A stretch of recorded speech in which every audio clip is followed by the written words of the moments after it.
A, a base dessas 3 últimas ministrações está no capítulo 5, verso 21. Ele fechou de 2 domingos atrás, abriu a de domingo passado e também serve de abertura para o dia de hoje. Você está com a Bíblia na mão, é só olhar um pouquinho mais para trás. Efésios 5, 21. Estão vendo aí? Que vai dizer: sujeitando-vos uns aos outros no temor de Cristo. Amém? Ou sujeitai-vos uns aos outros no temor do Senhor Jesus Cristo. Sujeitai-vos uns aos outros. Ô palavrinha dura, não é não? É ou não é? Não vem dizer para mim que é facinho, que é moleza não, porque a gente sabe que não é. Quem tem disposição para se sujeitar a outrem, para realmente concordar em ser inferior aos outros, como a palavra de Deus determina, para que sejamos servos uns dos outros, preferindo sempre o outro antes de si próprio. O famoso negar-se a si mesmo já é o grande primeiro passo do afirmar o outro em prioridade a nós mesmos.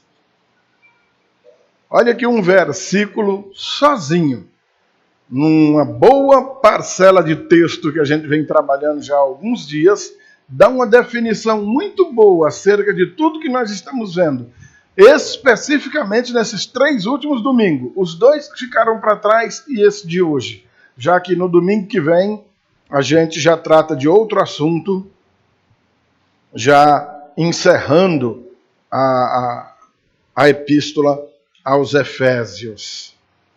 Sujeitando-vos uns aos outros no temor de Cristo. Amados irmãos, servir ao Senhor Jesus, pertencer à igreja do Senhor Jesus, fazer parte da comunidade de fé no Senhor Jesus, é se chocar de frente. É andar completamente na contramão de tudo que o mundo ama, prega e essencialmente é. O ser humano é, por essência, um ser egoísta. Nós somos egoístas. Todos nós, sem exceção. Não adianta olhar para mim com cara feia, eu não sou egoísta, não. É sim. Você é, eu sou. Nós somos egoístas. A palavra egoísmo junta 2 palavrinhas, ou da terminação ismo, de cristianismo, islamismo, budismo, culto, adoração, com ego. A palavra grega para eu é ego. Egoísmo, culto de mim mesmo, adoração de mim mesmo. O que nos torna diferentes nessa terra e que faz com que a gente consiga controlar esse egoísmo que é natural de nós, é exatamente a presença do Espírito Santo em nós, imputando em nós uma outra natureza, totalmente diferente da natureza terrena, da natureza carnal. Embora ainda estando num corpo de carne e osso, agora não andamos mais guiados, carregados, arrastados, seduzidos por esses desejos carnais e, pelo contrário, aplacamos a força que esse ego, que esse egoísmo exerce sobre nossas vidas e passamos a dar mais ouvidos à vontade do Espírito que Deus colocou naquele que crê e não na sua carne. Quando Paulo está dizendo sujeitai-vos uns aos outros no temor de Cristo, ele está dando aí uma boa dica acerca de como fazer o devido uso desse poder do Espírito Santo em nós, para que não sejamos como o mundo é. Para que não estejamos procedendo como é comum proceder no mundo. Para que a gente não viva como a gente vivia antigamente. Afinal de contas, nós morremos e ressuscitamos em Cristo para uma nova vida. Lembra-se como é que o Senhor Jesus nos achou? Como Paulo diz em Efésios mesmo, lá no capítulo 2. Vocês lembram ainda? Tem bastante tempo que a gente viu. Hoje nós estamos na 12ª mensagem, só de exposição da Epístola aos Efésios. Porque nós estávamos mortos em nossos delitos e pecados. E estando nós mortos, Ele nos deu vida. Você não amanheceu num belo dia de sol, o que é muito comum por aqui, e disse, sabe de uma coisa? Eu vou me converter a Jesus, agora eu vou ser um crente em Jesus. Onde é que Jesus está mesmo? Deixa eu ir logo atrás dele. Não, não foi assim que aconteceu. O Senhor veio a você. Ele veio a você, Ele veio a mim, Ele veio a nós. Ele arrancou o coração de pedra que tinha no nosso peito e colocou um de carne. Ele nos regenerou, Ele gerou, Ele te gerou novamente, Ele me gerou, Ele nos regenerou. Fomos gerados outra vez, não de semente corruptível, a semente do nosso pai e da nossa mãe que juntou ali para que nascesse essa coisa linda que vocês estão vendo aqui. Não dessa semente corruptível, mas de uma semente incorruptível. Agora nascidos da vontade de Deus e não da vontade de papai e de mamãe. Nessa condição, achados agora nessa condição, Paulo vem e diz, sujeitem-se uns aos outros. Amém, queridos? No domingo passado, a gente começou a ver, na prática, como se dá essa sujeição de uns aos outros quando nós vimos os dois pilares principais de uma casa. Os chefes dessa família. O pai e a mãe, o marido e a esposa. Família, a célula máter, a célula principal da sociedade no planeta. Um casal, exatamente pelo que o Senhor Jesus começou a criação aqui na Terra. A criação da sua obra-prima, ou seja, da humanidade. Coloca ali um casal e por meio desse casal foi se multiplicando e nós estamos aqui. Família, aquela sobre a qual o Senhor disse, por isso deixa o homem a seu pai e a sua mãe, une-se a sua mulher e serão os dois uma só carne. Portanto, não separe o homem aquilo que Deus uniu. Passaram-se alguns séculos, alguns milênios, e nós chegamos ao limite da tolerância do estrago de uma sociedade. Em que pé nos encontramos? Acabaram com a família. E boa parcela de responsabilidade nisso precisa ser jogado no lombo da igreja. Ao longo de séculos. Vamos contar só o tempo de cristianismo, vamos deixar dos judeus para trás, deixa para lá, vamos falar só de tempos da igreja. No que foi transformada a família? Qual é o valor que uma família hoje tem na sociedade? Vocês se lembram como nós começamos a pregação da semana passada? Mulheres, sujeitai ao vosso marido. Nós arrumamos uma encrenca enorme com os grupos sociais, as minorias, os partidos de esquerda, o movimento feminista, os que lutam pelos direitos das mulheres, pronto, está feita a encrenca. O quê? Em pleno século XXI, e me vem esse pastor com essa conversa fiada? Eu vou me sujeitar a homem nenhum? Eu vou ser uma mulher independente, produção independente, é tudo independente, mulher está casando com mulher, não quer mais nem saber de homem, até porque a macharada está se virando eles com eles também. E a confusão está estabelecida. Poucos se casam. O povo não está preocupado com isso. O povo está preocupado que chegue logo a sexta-feira. Hoje é sexta-feira. E hoje o camarada sai, ou a moça sai, e arruma uma companhia hoje. Semana que vem arruma outra companhia. Na outra semana, outra companhia, porque ninguém é de ferro, né? Vai ficar enjoando da loira toda a vida, né? Experimenta o moreno. Agora eu vou experimentar um baixinho. Não, agora eu vou atrás de um altão. Confusão. Isso entre os que não se casam. Porque entre os que se casam, ainda a pregação do adultério famigerado, da esculhambação total. Ei, eu quero crer que você não ouça, que você não vai emprestar seus ouvidos para Satanás tão facilmente. Mas eu quero falar de mim, porque vocês sabem onde é que eu moro, né? Quem não sabe onde eu moro, falar em piauiês, atrepado na União Calçados. Naquele apartamento em cima da União Calçados. Sempre tem uma caixa de som ali rasgando no meu pé do vidro, começa mais ou menos às 7h20 da manhã. E isso vai até 6 horas da tarde. Eu sou obrigado a ouvir tudo quanto é estilo musical que você imaginar. E me chama muito a atenção as letras a coqueluche do momento, a coisa que bomba no momento, que são esses sertanejos universitários, e principalmente dessa mulherada. Como é o nome? Marília Mendonça, Maiara e Maraísa, não sei quem, mas Silmara. Preste atenção nas letras das canções, se dá para chamar uma desgraça dessa de canção, que essas mulheres cantam. Prestem atenção no teor do que é cantado.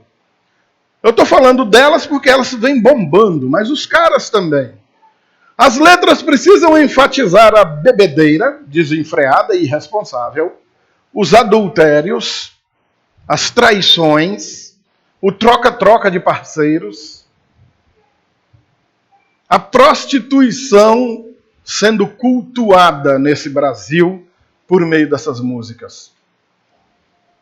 E quem compõe essas músicas está criando algo? Não, está apenas copiando o que é a novela da vida real. É assim que a nossa sociedade vive. Pouca gente se casa. Quem se casa não dá o menor valor para o casamento. Adulteram com uma facilidade tremenda, desmancham o casamento como quem estão rasgando um papel de rascunho qualquer que estava anotando alguma coisa.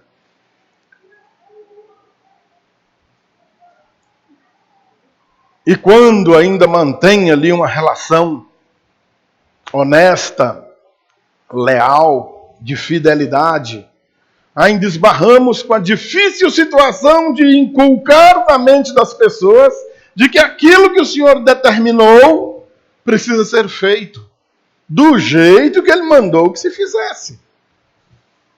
Mulheres, sujeitai ao vosso próprio marido.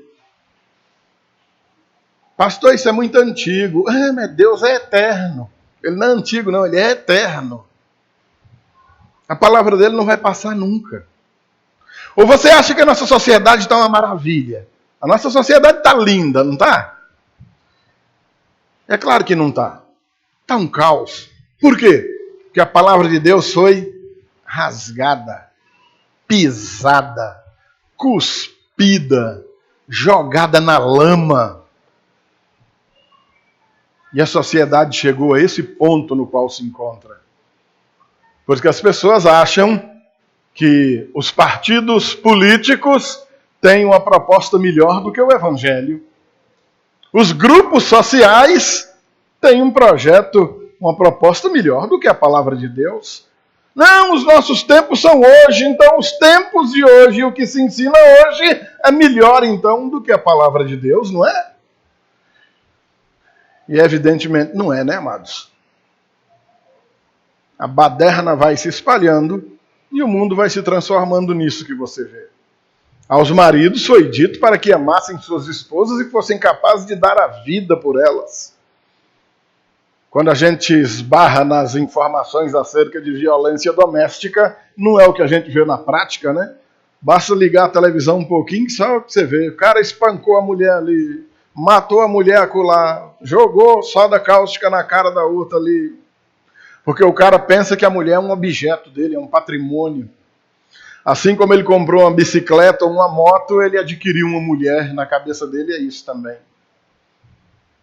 Deturpação total da palavra de Deus.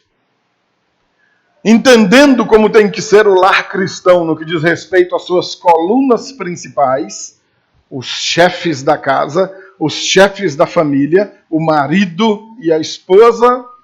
No dia de hoje a gente entra agora nos outros entes deste lar. Vamos ler o texto? Efésios 6, de 1 a 9. Filhos, obedecei a vossos pais no Senhor, pois isto é justo. Honra a teu pai e a tua mãe, que é o primeiro mandamento com promessa, para que te vá bem e sejas de longa vida sobre a terra. E vós, pais, não provoqueis vossos filhos à ira, mas criai-os na disciplina e na admoestação do Senhor.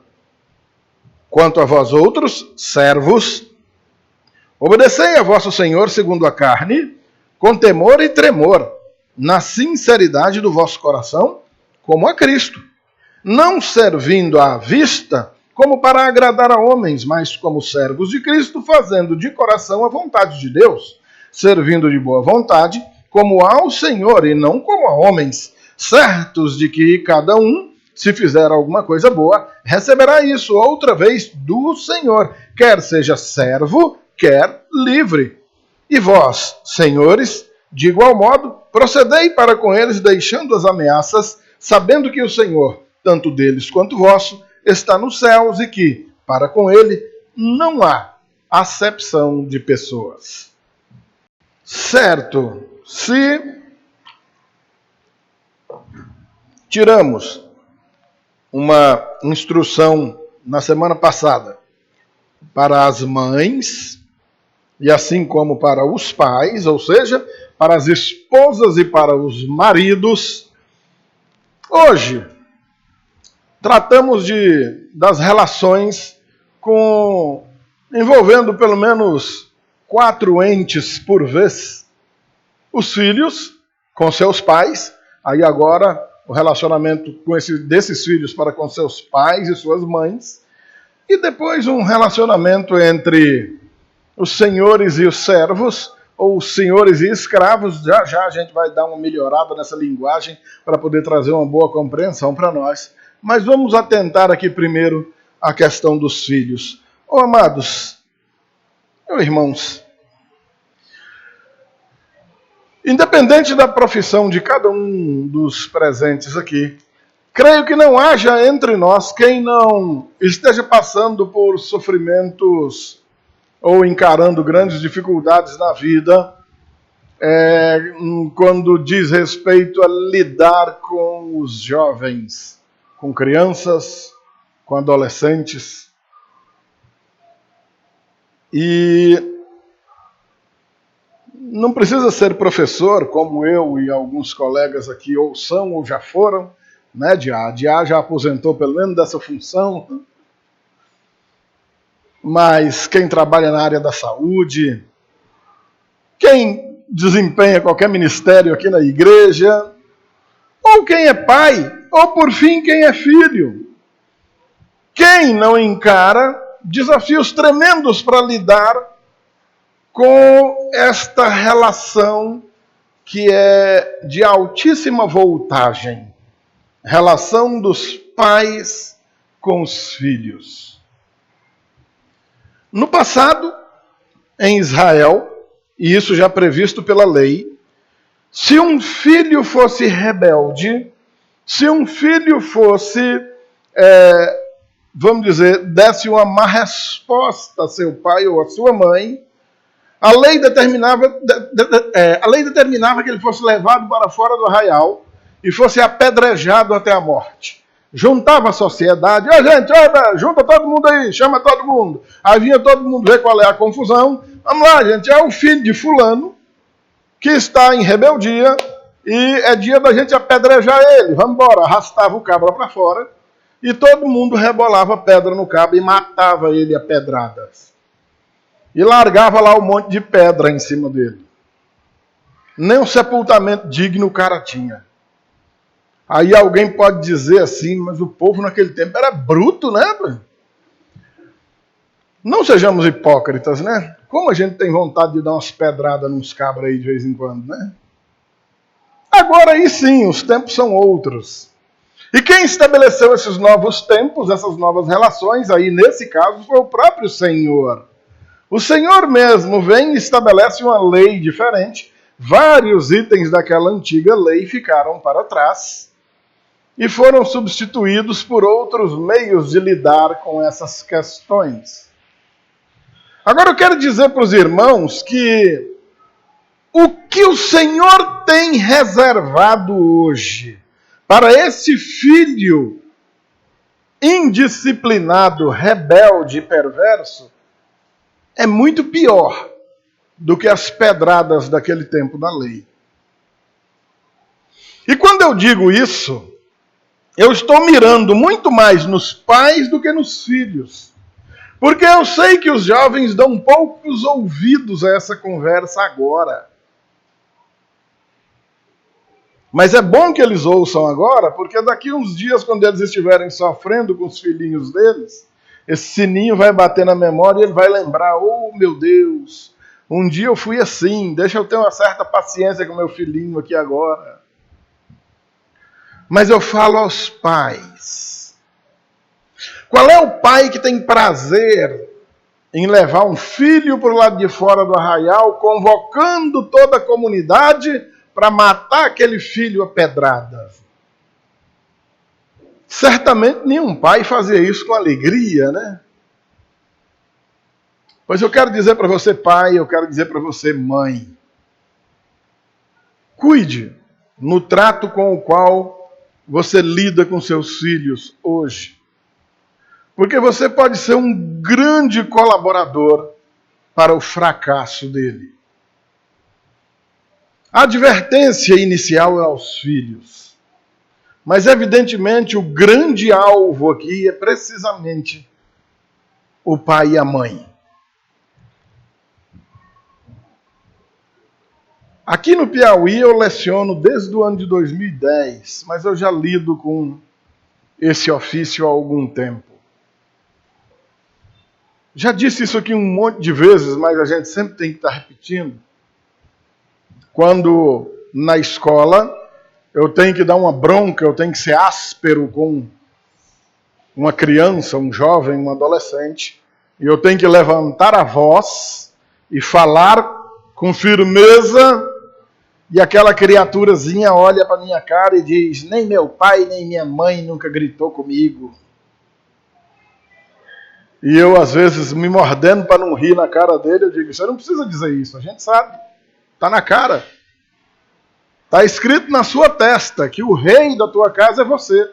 Que teu pai e tua mãe realmente não mandam em nada lá. Quem comanda tudo lá é você.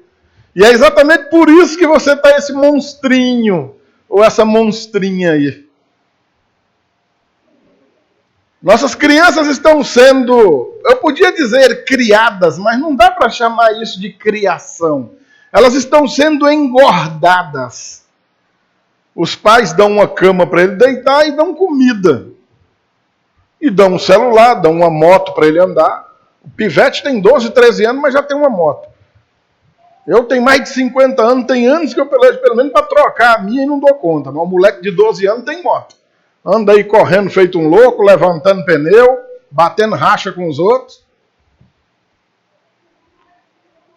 Meu celular está aqui, vai para 3 anos, bichinho velho, já levou pancada, tombo de todo tamanho.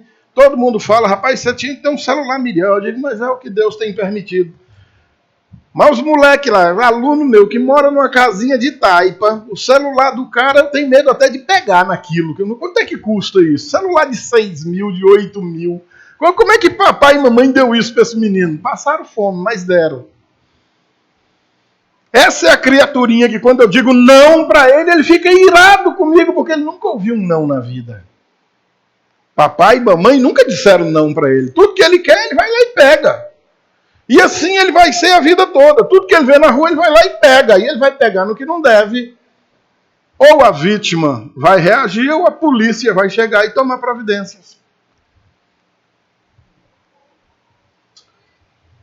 Imagino a tristeza que era para aqueles pais nos tempos da lei, que tinham que se submeter à situação de levar um filho para fora do arraial para ser morto a pedradas. Mas fica imaginando a tristeza que é, e eu tive, eu não sei se dá para dizer desprazer, porque foi o serviço que Deus me deu para botar feijão dentro de casa, mas eu trabalhei com transporte coletivo em Brasília e fui escalado para transportar precisamente familiares de presos para o presídio da Papuda, lá em Brasília. Presídio enorme, uma coisa fenomenal. Ia muita malandra visitar bandido lá, mas ia muita mãe que você via o sofrimento na cara da criatura. Levando uma maçãzinha, uma coisinha, indo só para ver aquela criatura presa lá. Agora imagine o desprazer de uma mãe dessa, de um pai desse. E avalia o histórico de vida, como isso aconteceu, como é que chegou a esse ponto. Eu entro em casas e eu vejo isso acontecendo. Acompanho essa situação há anos, amados. Só com internação de usuário de droga, eu lido desde o ano 2000. Quer dizer, está com 19 anos que eu lido com esse público. Eu entrava na casa e via o menino. Eu entrava na casa e eu via o adolescente. Eu entrava na casa para pegar aquele camarada, para botar na cabeça dele, já adulto agora, para levar ele para internação. E eu via pai, eu via mãe dizendo o que foi que eu fiz, onde foi que eu errei. Eu digo, você tem certeza que você não se lembra? Você se lembra que há 5 anos eu andava aqui, quando ele ainda tinha 12 anos? Você se lembra que há 3 anos eu andava aqui, quando ele ainda tinha 15? Agora ele está aí com 18. Você achou que fosse dar outra coisa? Você tem certeza que não sabe onde foi que você errou?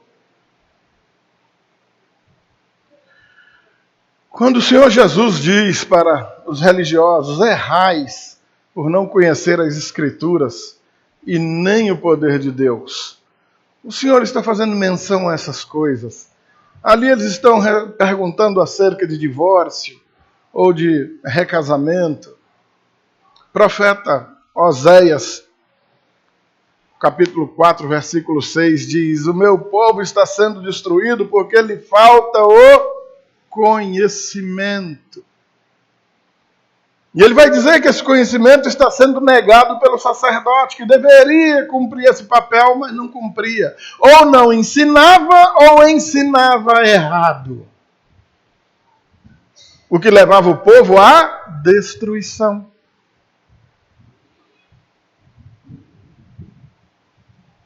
Quando o Senhor, lá no Monte Sinai, dá os 10 mandamentos, o 5º mandamento é esse que está aí no versículo de número 2 que a gente leu. Honra teu pai e a tua mãe, para que te vá bem e sejas de longa vida sobre a terra. Mas numa época daquela, onde culturalmente, naquele período, pode-se dizer ainda patriarcal, um filho não ousava sequer levantar a cabeça para se dirigir ao pai ou à mãe. E o Senhor já colocava esse mandamento ali no meio dos 10. Numa lista de 10 mandamentos, olha o 5º qual é. Honra teu pai e a tua mãe. Os mandamentos anteriores, eles nem têm promessa nenhuma, e olha que nem os posteriores, mas esse é o primeiro, aí no decálogo, que vem acompanhado de uma promessa. Olha, honra teu pai e tua mãe, para que te vá tudo bem. Ou o contrário, não honre teu pai e tua mãe, e vai dar tudo ruim. Não vai prestar. Tanto tempo, não era algo comum filhos rebeldes naqueles dias. E o Senhor já coloca isso ali. Ele trata da questão, não terás outros deuses diante de mim, não farás para ti imagem de escultura, porque o povo já era dado à idolatria mesmo. Não matará, não assassinará, porque podia haver uma banalização da vida. Não cobiçará o que é alheio, não mentirá, e etc. E no meio dessas coisas todas, honra teu pai e tua mãe. O Senhor, sábio, eterno, Deus onisciente, certamente já contemplava esses dias, porque Ele é eterno, e já via no que iria dar. Quando eu digo para vocês, amados irmãos, que andar segundo o Evangelho é andar na contramão do mundo, é bater de frente com ele, é disso que eu falo. Um filho humilde, manso, obediente a pai e a mãe, é simplesmente ridicularizado pelos coleguinhas na rua, na escola e até aqui na igreja. Deixa ser besta, bora lá. Não, vamos, vai, faz que nada, vamos.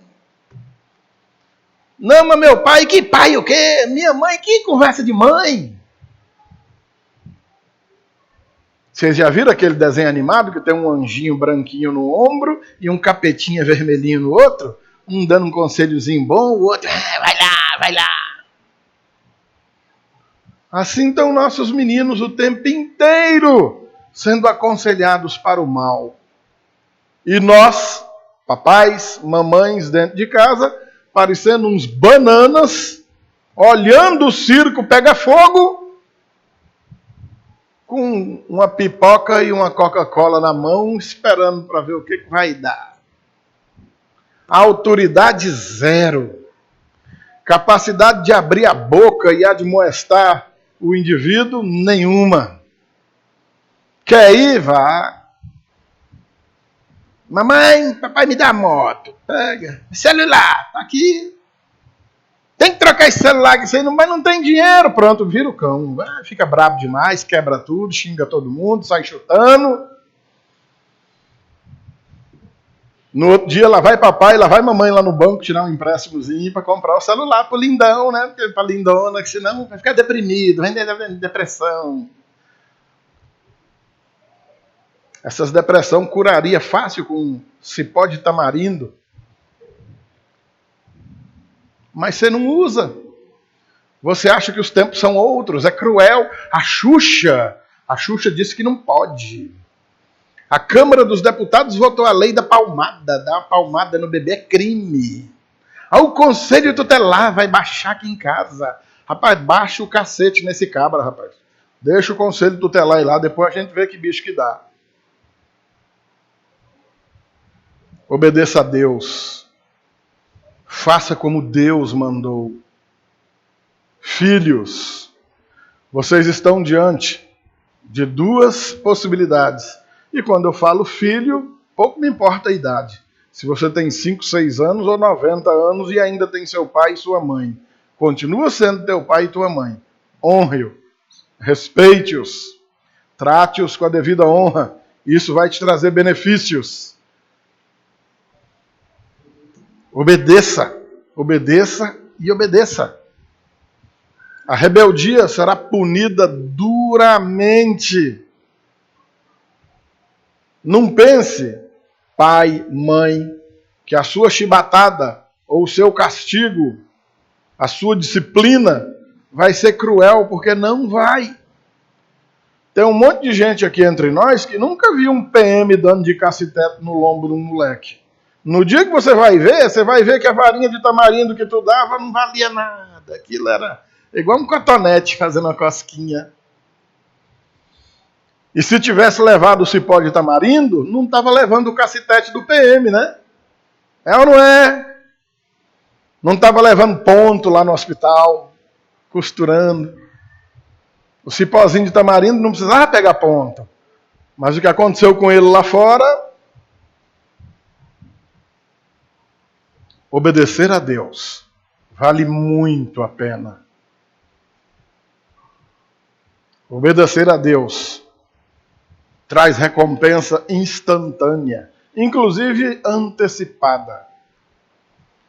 Filhos, obedeçam aos pais. Honra teu pai e tua mãe, para que te vá bem e sejas de longa vida sobre a terra, tanto para que a vida seja longa, quanto para que esses longos dias sejam bons. Quando essa honra a pai e mãe falta, esses dias são terríveis. O verso 4 dirige-se aos pais, mas a gente já fez aqui um apanhado para não deixar ninguém de fora. Não provoqueis vossos filhos à ira, mas criai-os na disciplina e na admoestação do Senhor. Tudo isso que a gente já comentou. O provocar a ira você pode entender de duas maneiras, viu, queridos? Colossenses capítulo 3, versículo 21 vai dizer: pais, não irritem os vossos filhos para que eles não fiquem desanimados. Submeter à ira, relegar à ira, suscitar a ira, tudo isso provém de uma autoridade mal desempenhada. Somos pais. Pais são amorosos. Quem ama, trata e dá o devido suporte. Essa criação no Senhor envolve, antes de tudo, amor. Mas esse amor, quando pedir disciplina, ela tem que ser aplicada. E quando ela não é aplicada, você submete seu filho à ira. Ou ele, ou submete esse filho à ira de outrem. Crie seus filhos na admoestação do Senhor. Amém, queridos? Isso é mandamento do Senhor. Não é invenção do pastor. Isso não é psicologia. Isso não é Constituição Federal. Isso não é o ECA, Estatuto da Criança e do Adolescente. Isso é palavra de Deus. Versículo 5 em diante. Deixa eu fazer mais um apanhado e tentar sintetizar isso para você. Como o contexto de tudo que a gente está vendo aqui envolve as relações ou o dia a dia do servo de Deus na sua casa, no seu lar, entra aqui essa figura, que para a nossa cultura hoje é irrelevante. Servos. Então a relação de servo e senhor. Naqueles dias isso era bastante comum. Embora já existissem trabalhadores assalariados, uma sociedade como essa de Éfeso, 1/3 da população era de escravos. Os escravos naqueles dias não eram como esses escravos da novela Escrava Isaura que você assistiu, aqueles negros amarrados pelo pescoço, levando chibatada. Eles eram submetidos a todas essas coisas também, mas tinham uma vida um pouco, vamos dizer assim, menos atormentada do que esse período que os negros no continente americano experimentaram. De qualquer maneira, esses servos viviam na casa com seus senhores. Viviam todos misturados, os servos misturados aos filhos. Compunham a família. Não tinham herança com os seus senhores, poderiam ser punidos de várias maneiras. A lei permitia, inclusive, que você, tendo um servo, se, dependendo da raiva que ele te fizesse, você podia matá-lo. Se ele fugisse, por exemplo, ele podia ser pego e morto por qualquer pessoa ou por qualquer autoridade na rua. Há uma carta que Paulo escreve a Filemon, uma cartinha bem pequenininha, que é para tratar exatamente disso, para que Filemon seja benevolente com um certo Onésimo, que era escravo dele, e fugiu e estava lá junto com Paulo. E Paulo escreve aquela epístola para dizer: olha, rapaz, seria até bom se você deixasse ele aqui comigo, mas de qualquer maneira receba ele aí no Senhor, não aplica nenhuma punição a ele não, porque era comum naqueles dias. Então, entendendo que nos dias de hoje nós não temos mais essa relação de servo e senhor, nós substituímos, nós fazemos isso com algumas reservas, mas dá para fazer, as relações de patrão e empregado, ou chefe e subordinado. E a maioria de nós aqui, de alguma maneira, é subordinado a alguém, é empregado de alguém, ou tem seus superiores nos lugares onde trabalham. A primeira instrução que ele dá é aos servos, aos trabalhadores, aos empregados. E ele vai chamar a atenção para que trabalhem com a devida satisfação e alegria, fazendo na ausência daquele que está observando, na mesma ou com a mesma disposição que faria se ele estivesse ali vendo. Em outras palavras, você que é empregado, quando o chefe está de olho, você trabalha que é uma maravilha, faz tudo bem feito, legal, tudo arrumadinho, joia. Quando o chefe sai de perto, pezão para cima, cruzado, controle remoto na mão, ou então, se trabalha no computador, o trabalho já fica de lado, opa, Facebook, WhatsApp. Vocês estão entendendo do que eu estou falando, não estão? Então, nós professores, né? Que hora que tem que entrar na sala? 7. A gente entra 7h30. Que hora que tinha que sair? 7h50. A gente sai 7h40. Quer dizer, a aula de 50 minutos virou 10, né? O diretor não está na escola, o coordenador também não está. Hã? Sim ou não? Não façam isso, queridos. Pouco importa se o patrão, se o chefe está vendo ou se não está. O que ele está dizendo aqui é que é para esses servos desempenharem as suas funções, não como quem estivesse trabalhando para aquele dono, para aquele senhor, mas como para o Senhor com S maiúsculo que está no céu. Aquele cujos olhos tudo vê. Dos olhos dele nada passa despercebido. Façam para o patrão, para o chefe. E aqui, como se estivesse fazendo para ele. Você sabe qual é o nome disso, meu amado irmão? Você sabe o nome disso, minha amada irmã? O nome disso é honestidade. Roubar horas do patrão, ou do chefe, ou do seu empregador é desonestidade. O Senhor não lhe dará boa recompensa em virtude dessa desonestidade. Seja prudente, não seja perverso. Olha, amados, eu entrei para o funcionalismo público em 1987. Se eu ainda estivesse na mesma instituição, hoje eu estaria, em setembro agora, faria 32 anos lá.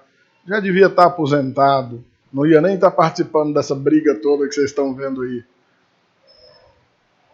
Eu convivi com gente de toda a natureza que você imaginar. Eu conheci o famoso, popular puxa-saco, eu conheci o hipócrita, o indecente, conheci o ladrão, tudo que você imaginar. Nada, eu experimentei a condição de ser chefe, trabalhar, exercer chefia do funcionalismo público sobre um grupo muito grande de trabalhadores. E eu chegar e aconselhar para um camarada, motorista, por exemplo, e ter que contar a história da vida dele para ele. Eu falei, rapaz, eu me lembro, eu estava trabalhando de madrugada lá na garagem, soltando a frota, quando eu te vi pela primeira vez na vida, na fila para fazer ficha, para conseguir uma vaga, com a pastinha debaixo do braço, a cabecinha baixa, tão humilde. O que aconteceu com você? O que foi que aconteceu? Que agora você anda com esse nariz empinado, tratando o seu emprego com desdém, quebrando o carro de propósito, largando o passageiro na parada. Quanta reclamação tem recebido de você aqui, cara? Chega atrasado, vai embora mais cedo. O que aconteceu, rapaz? Eu cheguei a falar para alguns, eu digo, rapaz, como tem pais de família chorando em virtude do desemprego, daria a vida para estar nessa vaga que você está. Peça demissão, cara. Se o trabalho está ruim para você, Se você não está gostando, se isso aqui está te causando dor, está te atormentando, saia. Mas não fique trabalhando desse jeito. Consegui demover alguns, os caras baixavam a cabeça. Não, Valtim, eu era chamado de Valtim. Eu pesava uns 50 quilos a menos. Não, Valtim, você tem razão, não. E alguns mudavam mesmo. Mas tinha alguns que realmente eram a íngua e acabava sendo demitido mesmo. O que se passa na cabeça de um trabalhador que imagina que pode tratar o seu emprego com esse desdém? Na hora em que ele precisa ir embora, precisa de uma situação para sair mais cedo, chega todo humilde. No dia que o patrão precisa, rapaz, precisava de você 15 minutos. Olha, não, de jeito nenhum. Meu amado, isso é egoísmo. Olha o egoísmo aí de novo. Trabalhe, meu amado irmão. Trabalhe, minha amada irmã. Tendo o seu emprego. Por mais que esse emprego hoje seja ruim, trabalhe honrando e glorificando a Deus por ele. E enquanto estiver nele, trabalhe bem, desempenhe adequadamente suas funções. Não para fazer gracinha para as pessoas verem, mas na certeza, na convicção de que aquilo que você está fazendo está sendo assistido pelos olhos de Deus. Ele é o seu verdadeiro patrão. O emprego pode até estar ruim, mas ele tem te abençoado com esse aí nesses dias. Glorifique a Deus por ele. Amém, queridos? O mesmo ele vai dizer para os senhores, quando ele se refere a eles, no versículo 9, e vocês, senhores, façam o mesmo com os servos. Não façam ameaças. O texto de Lucas 6,31 é tremendo, que diz: como vocês querem que os homens vos façam, assim façam vós também a eles. Mateus 7,12. O Sermão do Monte. Como você gosta de ser tratado, trate os outros. Como você gostaria de ser tratado, trate os outros também. Se você é chefe, se você é patrão, avalie a sua conduta. Veja como você tem tratado os outros. Olhe para dentro de você mesmo e diga como você gostaria de estar sendo tratado. Da maneira que você gostaria de estar sendo tratado, trate os outros. Não ameaça. Não seja perverso. Não imponha aos outros um sofrimento que você não gostaria que fosse imposto a você. Seja também fiel, leal, prudente. Amém, amados?